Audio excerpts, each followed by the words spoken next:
Hello दोस्तों, स्वागत है आपका आज की एक और नई वीडियो में। आज हम आपके लिए लाए हैं भारतीय अर्थव्यवस्था से टॉप 30 क्वेश्चंस जो कि आपकी परीक्षा में हर बार पूछे जाते हैं। तो बिना देरी के वीडियो को शुरू करते हैं। आज का हमारा पहला सवाल है, भारत की वर्तमान जीडीपी का मुख्य स्रोत कौन सा क्षेत्र है? तो भारत की वर्तमान जीडीपी का मुख्य स्रोत सेवा क्षेत्र है। आपका ऑप्शन सी सही जवाब हो जाएगा, जो कि लगभग 54% है। आपका अगला सवाल है, भारतीय रिजर्व बैंक की स्थापना कब हुई थी? तो भारतीय रिजर्व बैंक की स्थापना 1935 में हुई थी। आपका ऑप्शन बी सही जवाब हो जाएगा। अगला सवाल है, भारत में मुद्रा और बैंकिंग नीति कौन नियंत्रित करता है?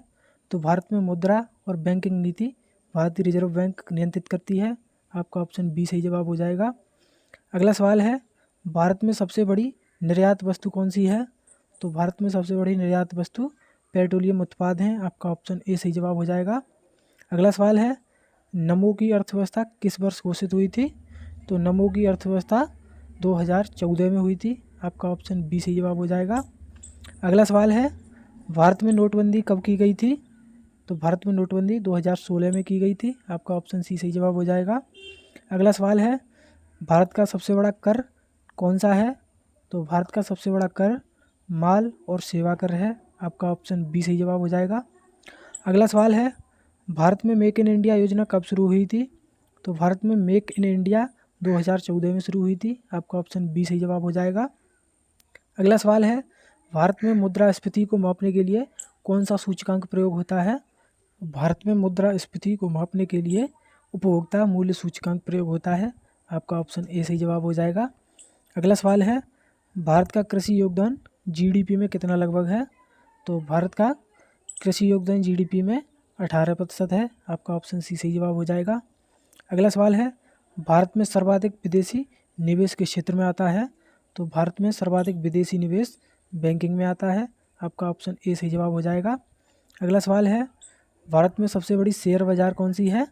तो भारत में सबसे बड़ी शेयर बाजार एनएसई है। आपका ऑप्शन ए सही जवाब हो जाएगा।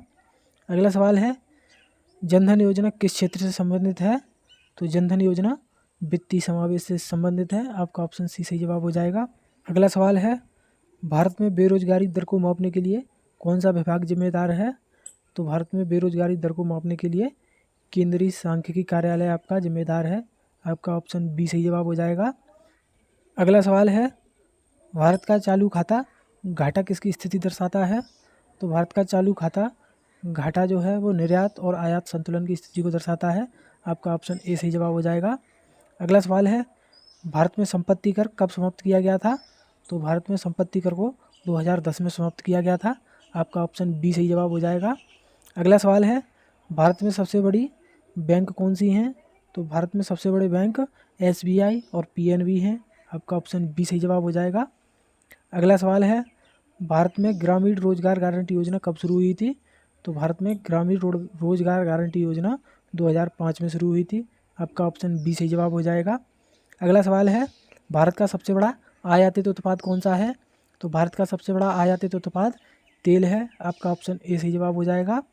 अगला सवाल है, भारत में मुद्रास्फीति का लक्ष्य कौन निर्धारित करता है?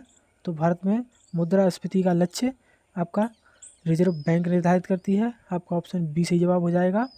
अगला सवाल है, भारत में डिजिटल भुगतान को बढ़ावा देने के लिए कौन सी योजना शुरू हुई थी? तो भारत में डिजिटल भुगतान को बढ़ावा देने के लिए यूनिफाइड पेमेंट इंटरफेस चालू हुआ था, इसे यूपीआई कहते हैं, और भीम ऐप भी शुरू हुआ था, यानी ए और बी दोनों शुरू हुए थे। आपका ऑप्शन डी सही जवाब हो जाएगा। अगला सवाल है, भारत में वस्तु एवं सेवा कर कब लागू हुआ था? तो भारत में वस्तु एवं सेवा कर आपका 2017 में लागू हुआ था। आपका ऑप्शन सी सही जवाब हो जाएगा। अगला सवाल है, भारत में राजकोषीय घाटा का मतलब क्या है?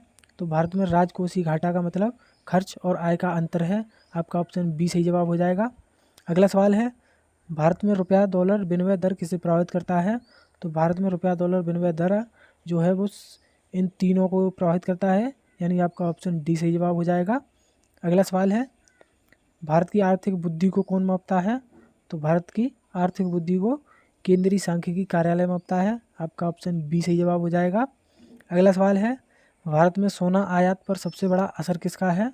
तो भारत में सोना आयात पर सबसे बड़ा असर मुद्रा विनिमय दर का है। आपका ऑप्शन ए सही जवाब हो जाएगा। अगला सवाल है, भारत में सरकारी ऋण का मुख्य स्रोत कौन है? तो भारत में सरकारी ऋण का मुख्य स्रोत बैंकिंग प्रणाली है। आपका ऑप्शन बी सही जवाब हो जाएगा। अगला सवाल है, भारत में स्टार्टअप इंडिया योजना का उद्देश्य क्या है? तो भारत में स्टार्टअप इंडिया योजना का उद्देश्य छोटे उद्योग और उद्यमिता को बढ़ाना है। आपका ऑप्शन बी सही जवाब हो जाएगा। अगला सवाल है, भारत का सबसे बड़ा निर्यातक राज्य कौन सा है? तो भारत का सबसे बड़ा निर्यातक राज्य गुजरात है। आपका ऑप्शन बी सही जवाब हो जाएगा। आज का हमारा अंतिम सवाल है, भारत की मुद्रा नीति में प्रमुख लक्ष्य क्या होता है? तो भारत की मुद्रा नीति में प्रमुख लक्ष्य आपका आर्थिक वृद्धि को बढ़ावा देना होता है और मुद्रास्फीति नियंत्रित करना होता है और रोजगार बढ़ाना, यानी ऊपर के तीनों सही हैं। आपका ऑप्शन डी सही जवाब हो जाएगा। तो उम्मीद करते हैं आपको ये जानकारी पसंद आई होगी। अगर जानकारी पसंद आई हो तो चैनल को सब्सक्राइब जरूर कर लें। मिलते हैं अगली वीडियो में, तब तक के लिए धन्यवाद।